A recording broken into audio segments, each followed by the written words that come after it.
sinakop ng Espanya sa Pilipinas? Oo, naririto ang ilang mga katanungan.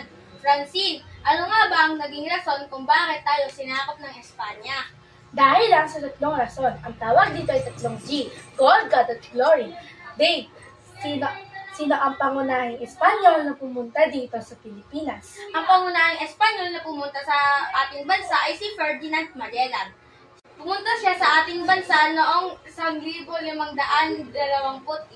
Anghelo, ano naman ang nangyari sa mga katutubong Pilipino noong panahon ng pananakop? Maraming mga katutubong Pilipino ang napilitang magtrabaho sa hasyenda at minahan. Cesar, ano ang nangyari sa labanan sa Mactan? Natalo at napatay si Magellan ni Lapu-Lapu at ng mga mandirigma ng Mactan. Francine, ano ang mararamdaman mo kung ikaw ay nasa panahon nila? Ang mararamdaman ko ay lungkot dahil marami ang nawalan ng kalayaan at nasaktan.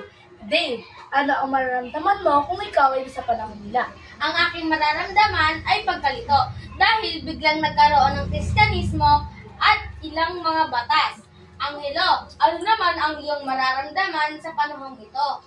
Galit, dahil sinakop at inapi ang ating mga ninuno. Cesar, anong mararamdaman mo kung ikaw ay nasa panahon nila? Takot, dahil may mga sundalong dayuhan at may banta ng digmaan at puwersahang pagbabago.